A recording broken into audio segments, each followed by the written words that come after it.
요한 사도가 오늘 계시록 2장 3절에 말씀한 것처럼 주님께서 주신 그 계시의 말씀, 하나님의 말씀을 듣고 그것을 읽고 그 가운데 지켜 행하는 자에게는 반드시 하나님의 복이 있습니다.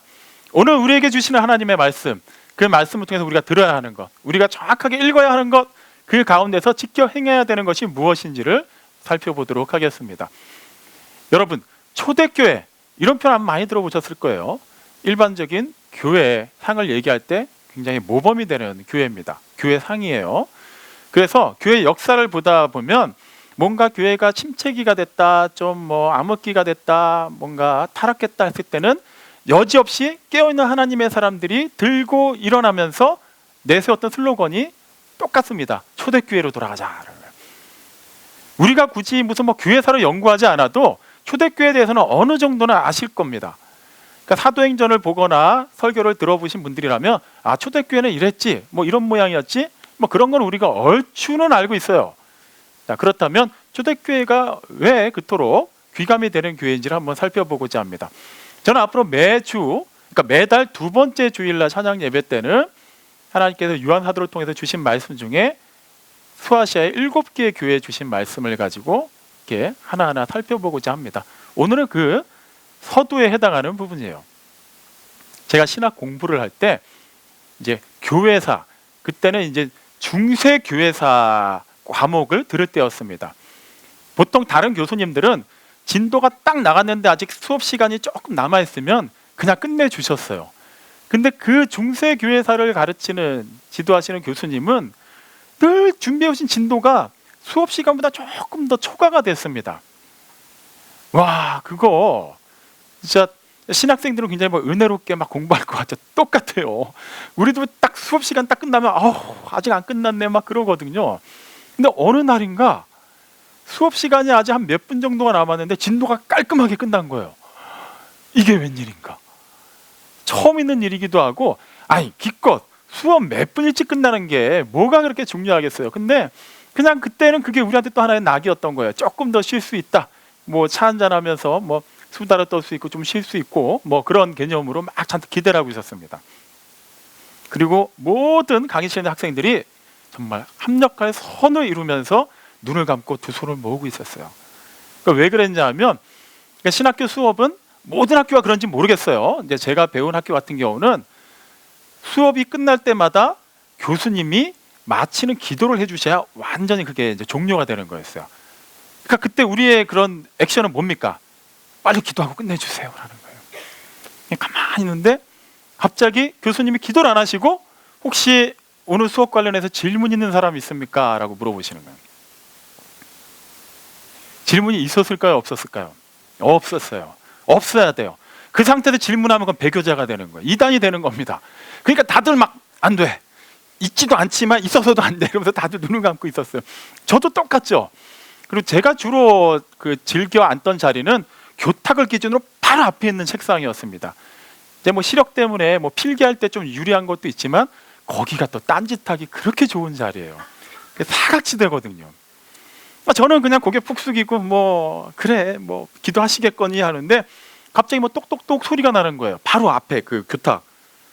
뭐 사정이니까 교수님이 저렇게 보시면서 분필 아니 그 매직 펜인데 그걸로 이제 교탁을 톡톡톡 두드리면서 저렇게 쳐다보시는 거예요.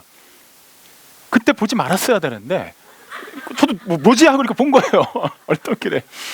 그랬더니 제 이름을 딱 호명하시면서 이제 제 이름이 이제 다니엘이었는데 다니엘, 너 뭐 질문할 거 없냐? 딱 물어보시는 거예요. 일단은 없었어요. 없었고 있어도 그때는 하면 안 되는 분위기라고 했죠. 막 뭐가 느껴집니다. 여기저기서 막 그 영적인 기운이 질문하면 안 돼. 그냥 침묵을 유지해 막 이런 느낌. 근데 교수님이 너무 빤히 쳐다보시니까 좀 당황한 거예요. 제가. 그럼 일단 빨리 뭐라도 질문해서 빨리 끝내자. 그래도 아직 수업이 시간이 좀 남아 있었거든요. 그래도 쥐어짜고 짠 게 혹시라도 대답이 길어질 만한 거 그걸 가감하게 다 잘라내고 가장 짧게 끝날 수 있는 질문을 나름 하나 던져본 거예요. 교수님이 생각하실 때 중세 교회 암흑기와 지금의 교회 어디가 더 암흑기라고 생각하십니까? 그때 그 질문을 들은 아마 다른 그 수업을 듣는 학생들은 다들 안심을 했을 거예요. 왜 그러냐면 그날 배운 수업의 주제가 중세교회 암흑기였어요. 제목 자체가 중세교회가 암흑기라는 거예요. 그럼 누가 들어도 중세교회가 암흑기지 뭐 이렇게 답이 나올 거라고 유추를 하는 거죠. 저도 그렇게 생각을 했어요. 근데 교수님이 갑자기 눈이 이만해지시더니 다짜고짜 저한테 하신 얘기가 repent 그러는 거예요. 회개하라 그러는 거예요. 아니 질문했다고 왜 회개를 하라 그러지?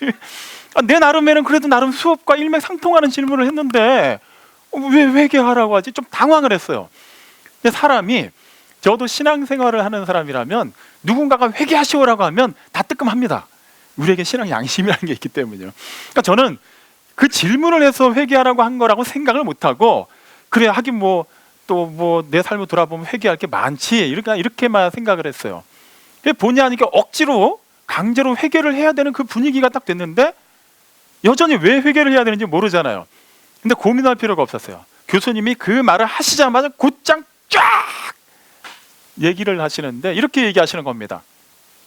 다니엘 너는 하나님의 말씀을 읽고 연구하고 기도함으로 하나님의 뜻을 구하는 사람이다. 그리고 장차 이것을 전해야 되는 사람이다. 그런데 지금 너가 속한 이 시대가 얼마나 어둠 가운데 있는지를 몰라서 그런 질문을 하느냐. 네가 진짜서 몰라서 묻는 거라면 회개해라라고 해요.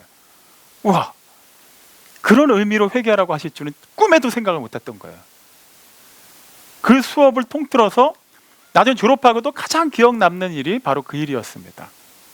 그리고 이제 지금 목사로서 이렇게 여러분 앞에 서서 그리고 그 외에도 여러 가지 이렇게 사역을 해오면서 그때 그 교수님의 외침이 여전히 귀에 생생합니다. 그만큼 이 시대는 어둡다라는 거예요. 이제 물론 이제 교수님이 부연 설명을 하셨어요. 자, 물론 중세교회 암흑기가 맞다.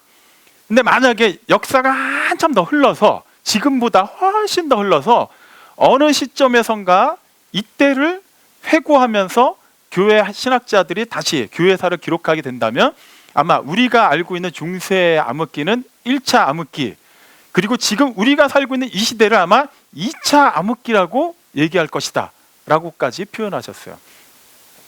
자, 그렇다면 여기서 중세가 암흑기고 지금 이 시대도 암흑기다라고 얘기하려면 뭔가 기준이 있으니까 어둡다 밝다라고 얘기할 거 아니에요. 그 기준이 어느 시대 교회일까요? 초대교회예요. 초대교회가 원래 그냥 교회가 거기서 시작을 했잖아요. 그게 오리지널이에요. 그러니까 그거를 기준으로 해서 낫냐 못하냐 비슷하냐 이렇게 평가가 되는 건데 그 교회를 기준으로 보니까 중세시대 교황의 힘이 세지고 성직자들의 힘이 세지고 성직을 애매하기 시작하고 그런 것을 바탕으로 해서 사람들에게 그런 헌금을 강요하고 건물을 화려하게 짓기 위해서 말도 안 되는 면죄부를 팔기 시작하고 이런 암흑기가 있었는가 하면 그 암흑기를 뚫고 종교개혁이 일어나게 되었고 그 종교개혁의 산물 안에서 교회들이 다시 건강하게 세워지는가 하면 또 되풀이되는 사람 사이에서의 그런 죄들이 드러나는데 그게 이 시대에도 여전할 뿐만 아니라 더 어두워지고 있다는 거예요. 자, 그렇다면 우리는 이 시점에서 다시 한번 초대교회에 대해서 한번 살펴볼 필요가 있어요. 정말 초대교회는 누가 보더라도 배울 것 투성인 완전 무결한 교회였을까요? 맞아요. 초대교회를 통해서 우리가 배워야 되는 건 너무나 많습니다. 하지만 반면 교사로 삼아야 되는 것도 분명히 있다는 것을 잊어서는 안 돼요. 오늘은 이제 서론 부분이기 때문에 자세하게 들어가진 않을 겁니다. 대신 그 배경만 살펴보고 다음 달부터 하나씩 살펴보도록 할게요. 자, 여러분, 초대교회, 그럼 보통 그 당시 교회의 안과 밖에서 어떤 일이 있었는지를 먼저 살펴볼 필요가 있어요. 초대교회 하면 대표적인 키워드가 뭘까요? 물론 뭐 여러 가지가 나올 수 있겠지만 박해라고 얘기하면 아마 보통은 공감합니다. 핍박, 뭐 순교, 뭐 비슷한 그런 다른 파생되는 단어들이 많이 있어요. 근데 왜 박해를 당했을까요? 초대교회가 1세기 그리스도인들이 뭘 그렇게 잘못했다고 그렇게까지 어려움 가운데서 신앙생활을 해야만 했을까요? 이거는 좀 의외로 전혀 생각지도 못했던 정치적인 이슈에서부터 사건이 촉발이 됩니다. 1세기 그리스도인들이 신앙생활을 하던 때에는 그 당시 그들이 속해 있었던 그 땅, 그 지역은 어디가 지배를 하고 있었어요? 로마가 제국을 형성해서 지배를 하고 있었습니다. 당연히 로마 황제가 그 지배하는 모든 땅의 주인인 셈이었죠. 근데 64년도에 무려 7일간에 걸쳐서 로마에 대화재가 일어납니다. 뭐 불이 크게 났었나 보다, 이 정도가 아니었어요. 로마가 총 14개 구획으로 나누어져 있는데 그 중에 무려 10개 구획이 완전히 전소가 될 정도로 어마어마한 불이었어요. 그게 단순히 뭐 어디 좀 타고 마는 게 아니라 절반도 아니죠. 막 엄청나게 많은 그냥 삶의 터전이, 뭐 신전이, 집이, 뭐 학교가 다 없어진 거예요. 사람은 안 죽었을까요? 식량은 안 사라졌을까요? 이건 피해가 보통 피해가 아닙니다. 그런데 약간 이상한 소문이 돌기 시작한 거예요. 그 당시 로마 제국의 황제가 누구였냐면 그 유명한 네로 황제였어요. 약관의 나이 17세 황제가 돼서 그렇게 길게 황제로 있지도 않았는데 굉장히 폭군으로 우리에게는 알려져 있죠. 실제로 굉장히 용의주도하고 영악한 인물로 알려져 있습니다. 어쨌거나 네로가 그 당시 로마 제국을 다스리고 있을 때였는데, 이제 여러 가지 설에 의하면은 네로는 그 너무나도 과밀하게 붙어 있는 로마의 그런 여러 가지 구획들을 못마땅해 했대요. 근데 그거를 명분 없이 다 헐어버리고 어떻게 또 새로 이렇게 하기가 쉽지가 않잖아요. 그래서 네로가 의도적으로 불을 냈다라는 그런 설이 있습니다. 그리고 실제 그것이 그 당시에도 막 소문으로 막 퍼져나갔어요. 그것을 뒷받침해 준 일이 어떤 일이었냐면, 평상시에 알고 있었던 네로와는 다르게 그 화재를 다 진압하고 나니까 너무나도 신속하게 도시 재생 사업을 막 벌여가지고 막 기존보다 훨씬 널찍널찍하게 짓고 기다렸다는 듯이 자기의 황궁을 어마어마하게 짓는데, 그 속도가, 그리고 그 진행되는 과정이, 이거는 사전에 치밀하게 준비하지 않으면 절대 할 수 없을 정도로 진행이 빨랐다고 해요. 그러니까 사람들 사이에서는 처음에는 누가 불을 냈는지 모르겠고 왜 이렇게 됐는지 모르겠지만 일단은 복구를 해야지, 이런 생각이 1순위였는데, 뭐야, 황제가 지가 내키는 도시를 만들고 자기 황궁 더 크게 지으려고 불을 지른 거야? 이런 소문이 돌기 시작하니까 민심이 막 폭발하기 직전까지 가는 거예요. 그러니까 네로가 황급히 그냥 황실에 그런 창고를 개방해갖고 막 먹을 것을 막 무상으로 나눠주는데, 지금 그게 해결이 될까요? 삶의 터전이 없어졌는데 먹을 거 준다고 사람들이 해결이 되겠냐고요. 기존에는 왜 불이 났는지 몰랐으니까 그냥 답답했는데 막 소문이 막 심증으로 막 굳어지기 시작하는 거예요. 네로다, 네로를 죽여야 된다, 막 이런 분위기가 되니까 네로도 쉽게 생각했다가 이거 안 되겠는데, 이거로 빨리 좀 이 민심을 어디론가 좀 방향을 흘러가게 해야겠다. 그때 네로 눈에 띈 사람들이 누구냐면 초대교회 그리스도인들이었어요. 그들은 그냥 유대인들 가운데서도 소수였고, 그리고 신흥 종교, 그냥 그다지 영향력도 없고, 그래도 사람들은 참 착한 것 같은데 그냥 그 이상도 그 이하도 아니었어요. 다만 로마 사람들 사이에서 나름의 꼼지꼼은 뭐 소문 정도만 나는 그런 사람들이었죠.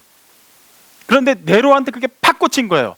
일단은 너무 집단이 큰, 그러니까 종교의 어느 특정 집단의 종교를 건드리면 안 되니까 가장 만만하고 힘이 약한 기독교를 건드렸는데, 그게 또 명분이 맞아 떨어집니다. 일단은 그 당시 로마 제국 내에 있는 사람들은 다신교를 믿었어요. 그러니까 여러분들 뭐 그리스 로마 신화해갖고 여러 신들 뭐 이렇게 아시죠? 예, 그냥 그 신들을 섬기는 거예요. 그리고 그 죽은 황제도 신으로 숭상했습니다. 그렇게 제사를 열심히 드렸어요. 그 이유가 뭐냐면 로마 제국을 번성하게 해준다고 믿었기 때문이에요. 근데 그리스도인들은 로마 제국에 똑같이 살면서도 제사를 안 드리는 거예요.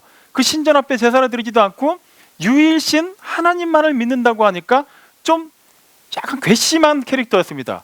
아니, 로마 제국에 잘 돼야 되는데 지네들은 그것을 위해서 기도도 안 하고 잘 되면은 그냥 숟가락 하나 얹겠다는 거야? 그러니까 약간 밉상.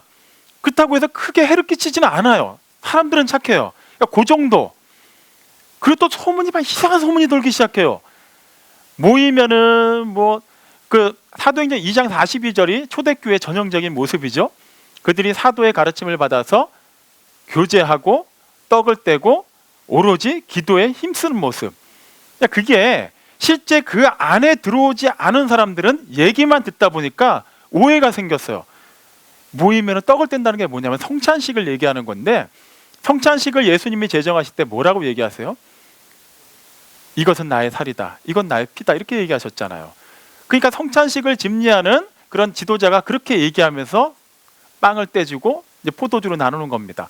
근데 이게 소문이 와전이 되니까 그 그리스도인들은 구석에 숨어서 사람을 잡아먹는데 막 소문이 이상하게 난 거예요. 그리고 서로 간에 뭐 형제 자매 이렇게 부르는 거예요.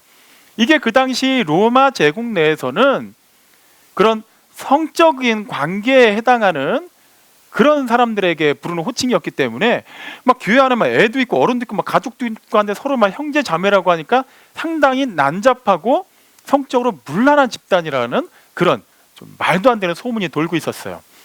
사람들은 착한데 숨어서는 막 인육을 먹고 뭐 이상한 짓을 한다고 하니까 좀 그래, 좀 그런 상황인데, 또 그 와중에 갈라디아서 3장 28절에도 분명히 나오는 말씀이죠.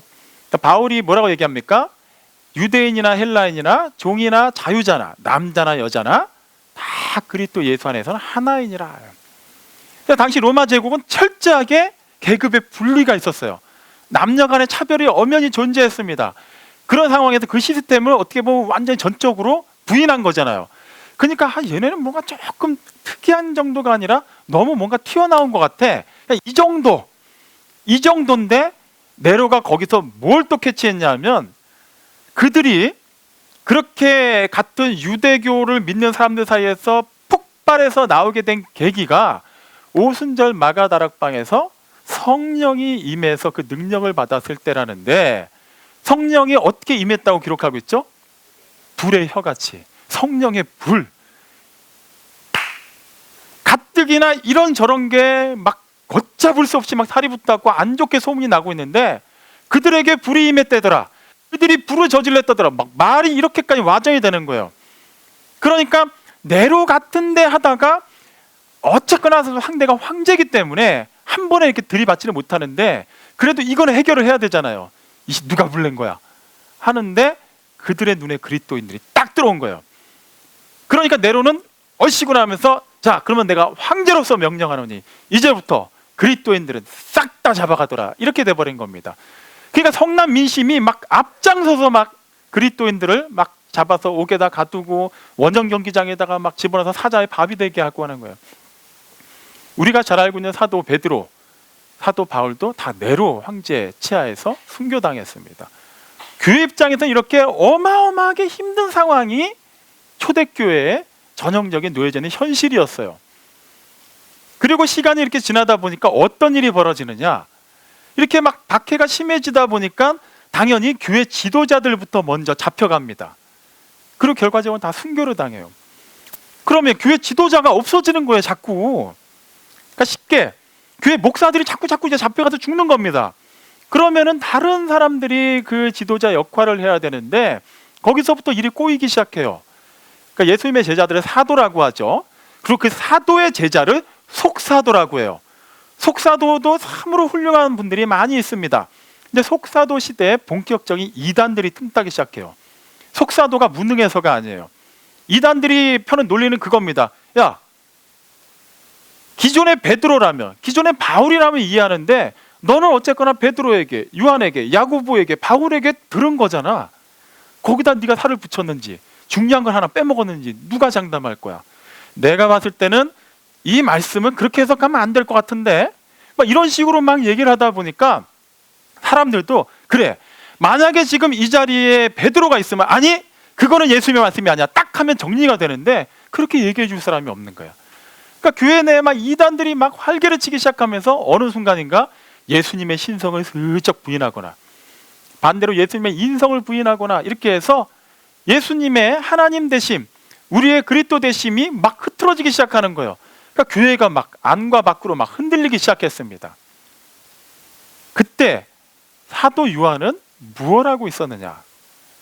사도 요한은 사도 중에 가장 늦게까지 생존해 있었죠. 근데 그 또한 그리스도를 전한다는 이유로 이제 잡혀서 반모섬에 유배를 당합니다.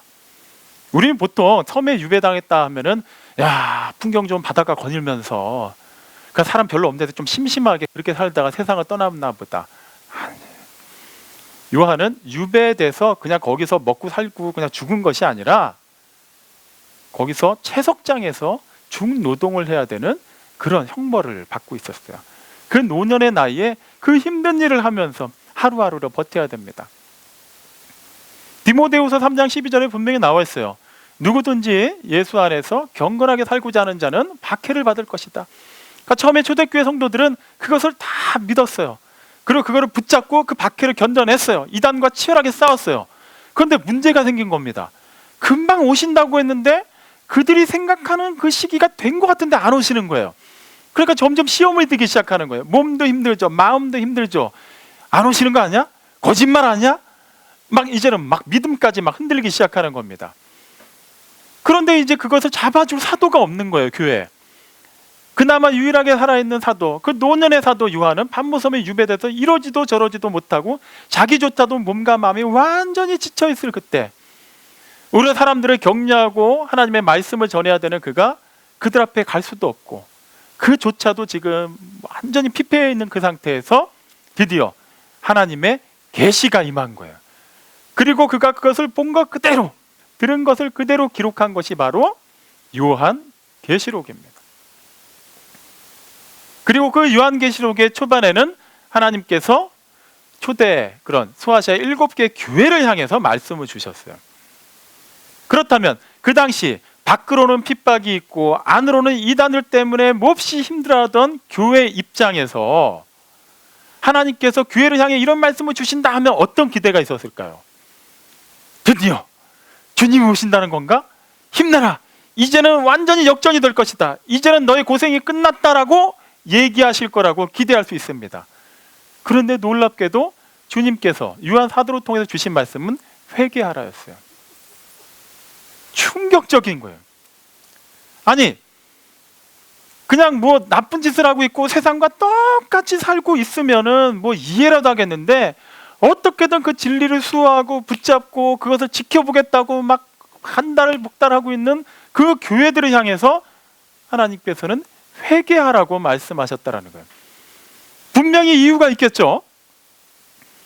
분명히 초대교회의 온전한 모습, 주님께서 기뻐하시던 모습, 그것을 우리가 배워야만 합니다만 또 다른 아까 말씀드린 것처럼 반면 교사로 삼아야 되는 부분들도 분명히 있었습니다. 그래서 하나님께서는 그 7개의 교회 가운데 무려 5개 교회는 아예 이름을 그대로 지적해서 회개하라고 얘기하세요. 에베소 교회, 뭐 사대 교회, 뭐 두아디라 교회, 라오디게아 교회, 뭐 버가모 교회, 뭐 이런 5개 교회는 아예 그냥 회개하라고 얘기하세요. 그럼 빌라델비아 교회, 서문화 교회는 그냥 칭찬마신 거 아니에요. 회개하라는 표현만 없다 뿐이지 똑같이 책망을 들었습니다. 분명히 이유가 있어요. 에베소 교회만 놓고 볼게요. 뭐 디테일한 얘기는 다음에 보겠습니다. 그 7개의 교회 중에 우리가 이름은 다 생소해도 에베소 교회는 익숙한 교회죠. 일단은 신약에 에베소서가 있잖아요. 그게 에베소 교회에 바울이 보낸 서신입니다.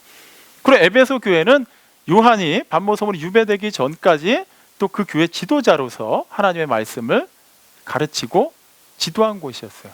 그런 교회조차도 하나님께서 보시기에 잘못한 거는 따끔하게 지적을 받습니다. 그리고 그들이 온전하게 하나님의 그 말씀을 듣고 순종하지 않았을 때 결과적으로는 지금 그 교회들은 터만 남아있다 뿐이지 흔적도 없이 사라졌습니다.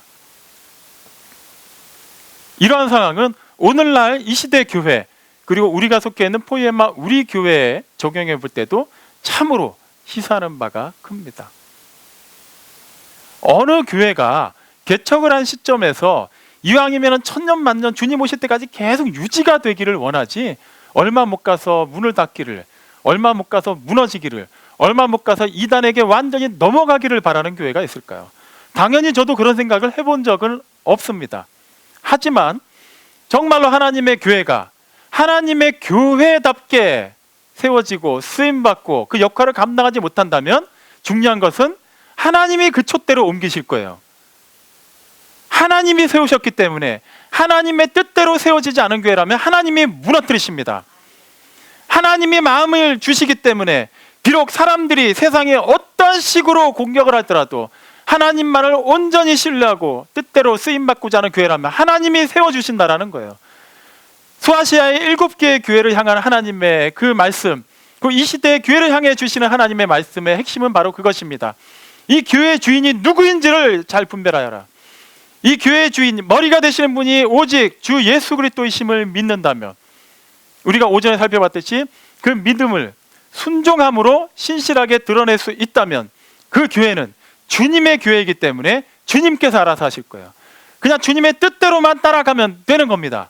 하지만 아무리 세력이 크고 아무리 돈이 많고 아무리 유명하고 누가 보더라도 칭송받을 만한 교회일지언정 그 교회 주인이 하나님이 아닌 이상, 어느 특정한 사람들, 어느 사람들이 지향하는 바, 담임 목사, 헌금을 많이 내는 사람, 개척 멤버, 어떠한 누군가에 의해서도 하나님의 자리가 흔들려 버리게 된다면 그 교회는 얼마든지 하나님께서 문을 닫게 하실 수도 있고 세상에서 개망신을 줘서라도 없애실 수 있다는 것을 우리는 분명히 알아야 되는 거예요. 하나님께서 교회에 주신 말씀은 무조건 교회 안에 있으면 잘 된다, 교회는 하나님의 교회니까 무조건 만사 형통한다가 절대 아닙니다. 사람의 교회는 아무도 장담 못해요. 의외로 사람이 주인 되는 교회가 더 잘 되는 것처럼 보일 수도 있습니다. 오늘 우리가 성시교독 23번 그때 읽은 시편 말씀 기억하시나요? 악인이 잘 되는 것을 불평하지 말라. 다 정해진 때가 있습니다. 물론 그 정해진 때 안에 회개하고 돌이킨다면 하나님께서 기회를 주시지만 그렇지 않다면 분명히 하나님의 뜻이 깃들지 않은 것은 사멸되게 돼 있어요. 우리 스스로에게, 우리 교회에게 하나님께서 지금 묻고 계십니다. 우리는 과연 온전히 하나님을 따르고 있느냐는 것이죠. 우리 앞에 놓여진 그 길을 가고 있는데 우리의 이정표가 하나님이 아닌 그 외에 무엇이라도 있다면 우리는 철저하게 잘못된 길로 가고 있는 것입니다. 우리의 이정표는 하나님이 되어야 돼요. 우리의 깃발은 하나님이 되어야 되는 겁니다. 우리의 가는 그 길은 하나님과 동행하는 길이 되어야 돼요. 그럴 때만 하나님께서 세우신 교회는 하나님의 영광을 나타내는 교회가 되는 것이며 하나님께서 그런 교회를 들어서 사용하십니다. 돈이 많은 교회, 유명한 교회 물론 쓰임 받아요. 하지만 그런 교회라고 해서 하나님이 함께 하시지 않는다면 아무런 의미가 없다는 거예요. 세상에서는 인정을 받지만 우리는 하나님께 인정받는 그런 교회, 그런 사람들이 되기를 바랍니다. 그 연약한 상황 가운데 그 노년에 그 채석장에서 누가 보더라도 힘없는 노인이었습니다. 그 노인 요한에게 하나님이 그 놀라운 계시를 주셨어요. 상황은 가장 보잘것없는 사람, 가장 불쌍하고 비참한 사람이지만 그는 하나님께 붙들림 받은 사람이었기 때문이에요. 여러분, 우리는 하나님께서 붙들어서 사용하기를 원하십니다. 그렇다면 우리가 취해야 되는 것은 하나예요. 하나님께서 주시는 말씀을 듣고 그 말씀을 읽고 그 말씀 가운데 있는 것을 지켜 행하는 것입니다. 다른 것 토달지 마세요. 지금 우리에게, 나에게 주시는 그 마음, 그 감동대로 하나님의 뜻을 쫓아 살아내시기 바랍니다. 그렇게 살 때 나중에 계속해서 역사가 기록된다면 포에마 우리 교회를 통해서 어떻게 하나님이 역사하셨는지를 하나님께서 또한 뭇사람들에게 알리시는데 쓰임받을 수도 있습니다. 하지만 중요한 것, 우리는 교회 이름이 알려지는 것, 우리가 알려지는 것을 1순위로 삼지 않습니다. 오직 예수만이 드러나고 예수로만 전부 삼는 믿음의 교회, 포에마 우리 교회 모두가 되시기를 주님의 이름으로 축원합니다. 아멘. 우리 이 시간에 함께 기도하십니다. 하나님 아버지께서 분명히 우리를 교회로 삼아주시고 성도라 부르셔서 그렇게 한 몸이 되게 하시고 한 공동체가 되게 하셨습니다. 오전 예배 말씀드린 것처럼 하나님과 하나가 된다는 것, 하나님과 연합한다는 것은 그분의 그 거룩한 속성에 참여하는 거예요. 우리 또한 거룩해야 돼요. 우리 또한 완전해야 돼요. 우리 가운데 여전히 더럽고 추한 것이 있다면, 우리 가운데 여전히 못난 것이 있다면 그것 때문에 그 한 사람의 문제가 아닌 우리 전체가 하나님으로부터 책망받을 수 있습니다.